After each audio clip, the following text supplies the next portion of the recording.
Nonsia abo abusiafo emo bibia dwo emo akwaba edoba Hytvgh so anwumre nonsia nsam ahodo a yaboa no de ensentrofo ko twi ko breman ko chocho nya de bedom yen na yensamfo so eje na hwehweli wa sansem ni mu krogin kama no ato apetin krata so na pesmaka hene mesumasi hu adwa na me bebe ensam no de edika na edihwe na editie ena sade etie na yabɔ ne po ese emransem dunu ya kikire gun krata so na mesume ba be sane mu ede amon sam ne dɔso pa de bedi mu akotin ni bini baomia wayo baomia we sese ehwe baomia wayira hwan ene epai na baomia ben enso na ye ka ne ho asem nim se krabodin baomia de edɔso pa ye de ehun sam ebebro sanso na asanteman esai okokase ede asi efin so enam so mazum la ya adwuma ko na hunu se de waye no eye pa nti omo so akomomoa a ombetimi akon ede atia efin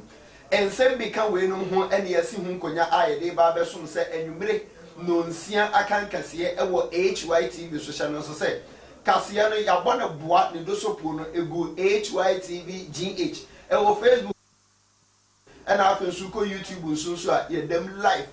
eno so ubenye bi ahwe na wahye de comments nyina ababeka ho na empenisi ukoto se bodom osi apata so na enye ni pemu na emom obi na ama ne so akwakosuo ana afensu se obi de obfuru di apa no ena ye pia no ena anwumre ebi a wonam kaso na ne mpatamu ba bia bo nso ba bi the fo awro tintin be se na ne mu abusi okoni left right as before him na chese anajo no kwana oye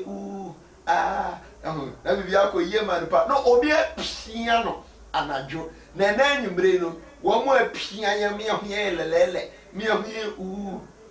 ne de kase ne eba be som wo no eye Yorke state ensase fo e cha betie ensase ne nsu tu changeri Yorke state o madawroma ena ma adwendwia na eda ye nso se ekoto asase na langard fo age afri yensem no se sa adwendwi nyina etimi afri yembetiri so Adom's boutique ena asha matade kama mam ho me dede wotum say yes my fine pa nyese na metie nyame adom Adom's boutique adawroma ena omo nso ahye entade ma ye de kase ne ba besum Sarabo hotel omo nso ekura yasen hotel nwanwaso a aba bepiem aba efo kwan so kura abepiem wo kaso a nyenya no contempon no so eho na won butuo obetimi afra mpanifo wa homatro fo so 0242 222292 0242 mpanifo se sankofa yenchi enti mamema homatro fo edema Adom's boutique ene Yorke state no amatrufo ni obetimi afra mpanifo na oni omo edi nkomo ombebo nchirimu a echen mi die 0243 708 485 0243 708 485 enima ko ya dawroma na omo aso masene ma mede enumere no nsia aka nkase ne eba besom wo Hytvgh eso osomfo enanumere eye me His Excellency Nana Kwame Owusu Nana Tino di achim president ye twa hu taw ye ba ensem ni nkyire mu ye besanim ede ama ye ba sia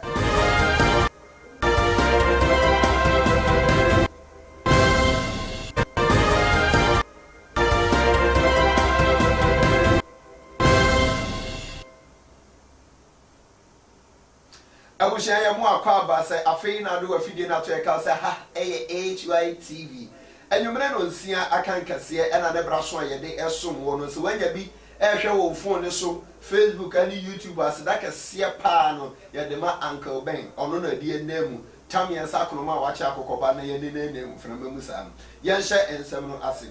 ye hyase ana ye hyase afri Ghana mampani dada His Excellency John Dramani Mahama Nakachi na okokasa ewo Tertiary Education Institute Network app bia NDC amanyoko no apa hontoma na omudidi juma ase e na okokasa na ochese se Ghana mampani abedi e kire His Excellency Dr. Alhaji Mahmoud Baumia wayera omo hwehwe Baumia ba bia pene ba bia omo hu no ya pe Baumia kira kwa hwehwe no Ghana ni nturo ni nturo da so ba bia ne ye hu Baumia de na ama Baumia yera dollar ya o ka say ko ba be che no e de safo akwakogu IGP bottom no say na che say dollar no wantra atwi sidi na abo so na popra sesebi kade bodamfo hwena abo so san brim sidi bo bone so tro papa na ni so ma sidi ne mfe na fu ba bia ye ne ya ma sesi ababi adora no sidi ni nam no anana Dr. Baumia hu ya no say say asama me kan ye meboa panin so de nko oni atrosa ntu obuna ketem Ghana ha hwehwe ne ba bia fa dora ho ayi hu no sidi ya hefa no akwa gina ye hu no ena Dr. Ghana Mampani Dada His Excellency John Dramani Mahama HSM ayadia se say the okọ akwa bi suppose sahin yewra George Ekufu Dampare se ba bi biara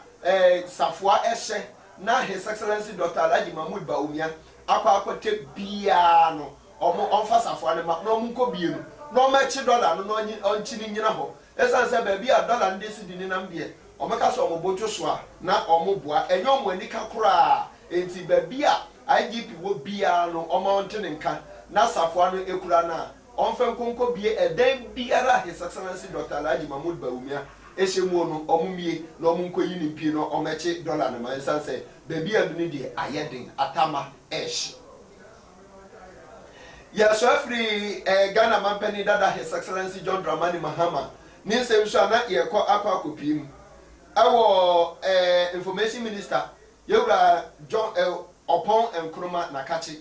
na wakasa na osin se de abanya ye hwehwemu omo atena se ehunu se enema bi wo ho a dwumadi ahodo bebre omo de bai te se free SHS any 1D1F 1 district 1 factory and afen so 1 village 1 dam enema ahodo bebre na aban ebo anan no de bai se de be ya nke be som Ghana fo sompa na so se me ka sei ade no te Ghana fo asene mu ame abre papa nti se de omo ba be ye ensakiraye ewo dwumadi ahodo be se dunsia omo de bai ye be som oman ne nso eti asene mu ma ye hunu ye bobra ne ye ngina be no omo ba be ye hyehyɛ ahwemu aso ne mu asigina ya foforo na enafo amiensa dwumadi a cabinet omo kɔ asetena akɔhwɛ oman no sɛ de omo bunu edi fam omo ba be ye nhwehwemu edi afa ɛna omo si sɛ gina ye nti omo ba be ye nhwehwemu di afa ho nyina na no na NDC amanyoko ni biti ya nom se aferi na enyemo na ya ba beto aba afi pimienu ni aduonu wo bra Ghana Mampani Dada His Excellency John Dramani Mahama eka se eyade a omo ba ono se nyame ya na dom na Ghana fo de amamu ne sa be hye ne se biom se cream eyade a obeye nsakiraye e de afa free SHS mu na ebebo oman ne ka ebebo oman ne fompa no eno na MPP fo se hey saasem no kan ne kire se obetwa free SHS nti eyade a Ghana fo mo mu mfiri no no mo nto aba no emfema no so omo mpese free SHS no mbe ye biemu de ne omo nto aba ne ma no na omra metwam na enei de MPP fo ya san atwa omo si wantan aba se omo ba be sakra mu ebe ye review no omo ye ne ma foforo wo mu dia ene na MPP fo mo de ye koye anasa mo de ye bae amafo bi so omo ntia se nti we de yewra onumonyafo Opon Nkrumah Kojo Opon Nkrumah se waka ne sa sambra bio mon sambra bio nkura mon koda ene hu ruwa yewura Kojo Opon Nkrumah ono kro ya ene ye brahye bedwani edema adehia ewo ofo ase ayiri bi wo mampani atena ye ene ye kwa akopie wo de ababa tudwa se eyade a 11 no ya chichem na efa baabi ye de akwakoso wona eye adwuma entrepreneurship no ankrankra adwuma ye de ba be so mo asene ana afen so ne fa ba bi so ye de ba be boa embabunu se ne ebe ya omudwumadie ene omudwuma ye ne betimi akonkan pa e de ama won we ansem we efri mampani atena ye ana watwete aba fontentan kase no so twitter ana omo atwete e de aba begu ase he omanfo omo hwa na monye 11 ntumu wo hwa na monye ntumu sanse dwumadia 11 eba bedi ne se de etie ni aso pa enti ebeboa yensi nyina ebeji atum na ya hyase atu kra na bibia otimi akonkan sɛ ne ɛbɛyɛ a wɔn na ɛpɛ sɛ ɛyɛ ɔmunwuma ɛne mabunu bi nso ɔmo abiebi ɔmunwuma youth programs ahodoɔ no ɔmo betimi bi sika ne bi akɔ akɔhyɛm na aboa ma ne ntoma pa nso ɛtimi afa afura na Ghana nkyekyereɛ no ɛtimi akɔ n'anim ɛnsɛm wei efiri Ghana mampani His Excellency Nana Addo Dankwa Akufo-Addo na kachi na tenaye ɛne firi baeɛ na mamenka o sɛ kaseɛ yɛde ɛsom ɛna nwumre yi wɔn aso yɛ asrem yɛde kaseɛ ne ɛsom nyinaa aseda kaseɛ ɛnkɔma Yorke state waman sase ayɛfo kane tetro nsanke ɛkɔ akɔtɔ asase a nanu de yɛ ntwamu ya ɔkɔtɔ asase a wɔ hɔ ne sɛ landguardfoɔ ebiri wani so abo so atata wa no wagya asase no hɔ na wa apɛ ɔba bi afa na wudi mirika na ne wa to adwim na asase a wotɔ no wagya ato no ɔkɔ abanane aba abefa asase ba ko yetimi tɔma nipa nsia asase yɛ dinto osisi so ɛtɔma nipa nsia na ɔmo twe ho ma so na ada ne twema mentwe ne ɛkɔba ne sanso a Hytvgh ɛbɛtena so twema mentwe ne atwe ma ntini mu de ɛbɛtena se ayɛ awrakɔsɛm na ayɛ atete sɛm na nyame yɛ adom a kɔfa bae ɛkɔfa Yorke state ɛba yɛ nti amasa ada bi nyinaa ɛde afiri hɔ ɛyɛ nsasesam de atumu da esan sɛ kwan a yɛfa so a yɛboa nipa ma ɔmo afiri saa abenidie ni mu no sɛ abɛyɛ abɛfo kwan so kran tutu asase a obia ne woni asɛm obia ne woni asɛm obia ne woni mekwa akosi dan mekwa akotu efam enti digging fee fabra bossing fee fabra kyɛ sɛ ɔkɔbɔ dan no so uko painting fee fabra saa ne amanyi nyina akɔyɛ twam kabea etwam enti sɛsi a sɛ wo pɛ asase a ɛho da hɔ na asɛm bia ɛne ho dia dan wani kyerem ɛwɔ Yorke estate akachi ɔmo na ebetimi aboa wɔ saa kwan so frɛ mpanimfo 0243 708 485 0243 708 485 Adams boutique sɛ yɛntade pa deɛ de kɔyɛ wedding yɛde kɔ dwabɔ ase yɛde kɔyɛ event bia movie director afina wani abre so person otwa series me pa cho bra Hytvgh yabobo ano ha oba bebisa se Adams boutique omo number ne we ana mpanimfo we ne yenkyerɛw na nso kɔgye entade costumes ahodoɔ papa no ɛyɛ Adams boutique ɛna egu kɔ na yentimi mu awɔ saa akwan no so frɛ mpanimfo wɔ ahomatrofo so ebi a wo ba no ayera 0243 708 485 0243 708 485 Sarabov Hotel eye ahohoje bia ye di ahoho mesrawo se afi na wo ba be ye wedding na bika ko buku Sarabov Hotel fatuho uwi a eho na mo kwakwa receptions no mo ye receptions ni wie pe edan no air condition room eda ho fa yere ne kotom papa so yere no wo mpa ne so obefro mi wura esan so obetini awura empa bi wo ho ada so a na wa omfe no omfe wachi wa wamu eyo se de mpa no so ode dodo abrantie me kasa kyerɛ wo wo hwɛ mi ya ai wa na me no kasa no nya botre frɛ empanifo wa homaturufo so na kɔ Sarabov Hotel na kɔ buki wo dabre kɔ gye wo tena bia sisi a ɛboa ne da fom swimming pool papa bi bibia gyina ne na so fo ani kɔ hwɛ kɔ bo ani akɔ homa kɛkɛ na de san bra oba na sɛ ya tro na media beto me bo ma me sɛ nya tro nso a wo de wa de ka kyire no aya no afra me wa kyire hɔ na no adamase aka hyɛ sa chem president wa ya de 0242 22 92 0242 22 92 Sarabov Hotel omonso eka ho nyuma kokɔ no ɔsa mienzen ajoba ne hu kronkron ene ekura yimu me de kase ne ɛsom yenko wie ɛwɔ Asante Mantem yɛkɔ Asante Mantem a nanu ada ɛna Nkramantem pani a ɔno ɛna ɔyɛ Asante Nkramantem ni nyinaa ɔno ɔyɛ minister ɛyɛ yewura onimonyamfo Henry Korti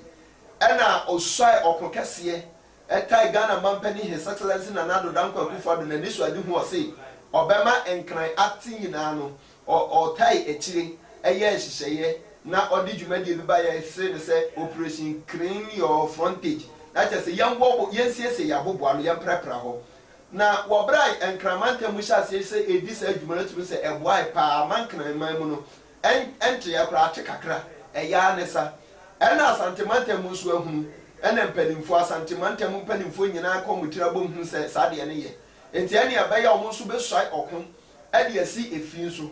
na omo sai okon ade si efin so no zum la ya adwuma ko na hunu se sa de ne eye pa ebetimi aboa enti ene ese ye sai okon ade asi efin so ewo enkramant asantemanta mu de ne na omo so beboa ema santokwa ne atimi adimu na de omo de beboa omo so ekuro mo nsam kasa ya de sesa boda hudui omo kura mako dumi ensa 13 omo de boa asanteman se asanteman ye na omo fa enwa na omo fa ntu efin asesan se efin emmene oman Ghana papa ya ha ba ko pa ewo man mu ani efin kwabenani no mu nsu anu ato baabi a wo pe kwabenani didi bi anu ato baabi a wo pe ensu koto ya tro ho se clean your